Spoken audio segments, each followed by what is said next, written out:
మహాగణుడును మహోన్నతుడైన యేసుక్రీస్తు నామములో మీ అందరికీ వందనములు. దేవుని వాక్యము ధ్యానందాము. లూకాసు వార్త 15వ అధ్యాయము 20వ వచనం. వాడింకా దూరముగా ఉన్నప్పుడు తండ్రి వానిని చూసి కనికరపడి పరిగెత్తి వాని మెడ మీద పడి ముద్దు పెట్టుకొనెను. అప్పుడు ఆ కుమారుడు అతనితో, తండ్రి, నేను పరలోకమునకు విరోధముగా నీ ఎదుట పాపము చేసి తిని.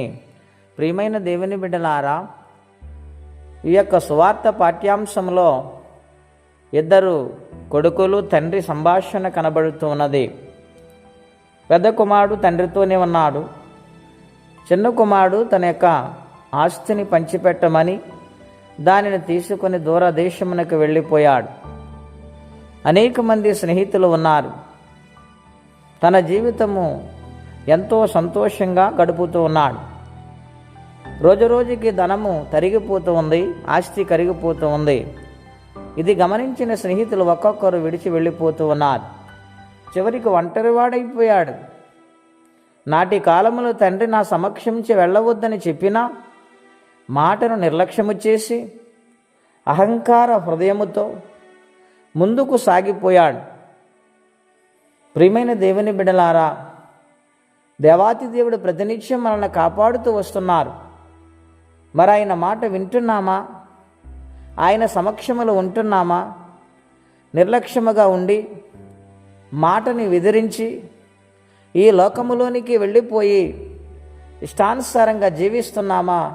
ఈ ఉదయకాలము ఒకసారి పరిశీలన చేసుకోవాలని ప్రేమతో మనవి చేస్తూ ఉన్నాను. తండ్రిని విడిచి వెళ్ళి అతను సాధించింది ఏమిటి?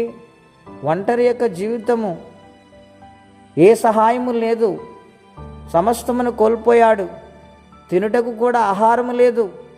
అటువంటి పరిస్థితిలో పందుల దగ్గర మేపటానికి జీతానికి కుదిరాడు. అయితే ఆ పందులు తినే పొట్టును చూసి ఆశపడ్డాడు. అంత హీనస్థితి ఎందుకు అతను అనుభవించవలసి వచ్చింది? తండ్రి మాట వినకపోవటం వలన.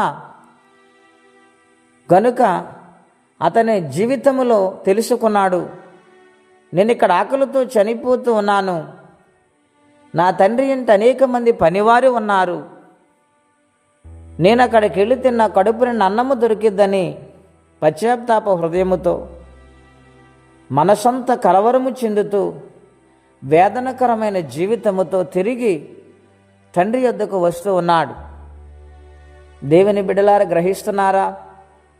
ఆలోచన చేస్తున్నారా? ఇర్మియా గ్రంథంలో రాయబడింది, నీ క్షేమకాలము నేను నీతో మాట్లాడి తిని నీవి విననంటివి, నా మాట వినకపోవుట నీకు బాల్యము నుండి వాడుక. గనుక దేవుని మాట వినటం లేదేమో, శ్రమ వెంబడి శ్రమ వస్తుందేమో, మనసుకు నెమ్మది లేక జీవిస్తున్నారా? అప్పుల బాధలు ఎక్కువైపోయి నా జీవితము దేనికి అని చనిపోవాలని బాధపడుతున్నారా? కుటుంబ పరిస్థితులు ప్రతికూలంగా ఉన్నాయా? మనసుకు నెమ్మది లేదండి. ఈ ఉదయకాలము చిన్న కుమారుడు పశ్చాత్తాప హృదయముతో తిరిగి ప్రయాణము చేస్తూ ఉండగా, వాడు దూరముగా ఉండగా తండ్రి చూశాడు. అయ్యో, నన్ను ఎదిరించి వెళ్ళిపోయాడని కానీ, నన్ను నిర్లక్ష్యము చేశాడని కానీ తండ్రి అనుకోలేదు. కానీ పరుగుని వెళ్ళి బిడ్డను కౌగులించుకుని మెడ మీద పడి ఒకరినొకరు ఏడ్చారు. వారి ప్రేమ బంధం అంత గొప్పది. ఒక్కసారి తండ్రి వైపు చూడండి, కష్టాలన్నీ తీరతాయి, మనసుకు నెమ్మది కలుగుతుంది, ఆయనిచ్చే ఆశీర్వాదము అనుగ్రహించబడుతుంది. అటువంటి జీవితం ప్రతి ఒక్కరు పొందుకోవాలని కోరుకుంటూ ఈ మాటలు నేను ముగిస్తున్నాను. ప్రార్థనండి. అత్యంత కృప కలిగిన దేవా, మహోన్నతమైన మీ నామం కొరకై వందనాలు. ఈ ఉదయకాలం ఎంతో ప్రేమతో మాతో మాట్లాడుతూ వచ్చావు. కొన్నిసార్లు నిన్ను బాధ పెట్టామేమో, నీకు దూరమైపోయామేమో నాయన, నీకు దూరమయ్యామేమో నాయన. ప్రత్యేకంగా ఈరోజు నాతో మాట్లాడుతూ వచ్చావు.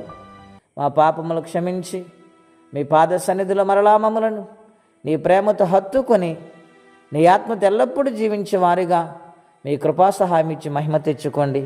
ఎవరే కష్టముల బాధలు ఇబ్బందులు ఉన్నారు వారికి నీ సహాయము పంపించమని ఈ దినమ దీవెనకరంగా మార్చమని యేసుక్రీస్తు వారి పుణ్యనామములో ప్రార్థించి అడిగి పొందినాము తండ్రి. ఆమేన్. దేవుడు దీవించును గాక.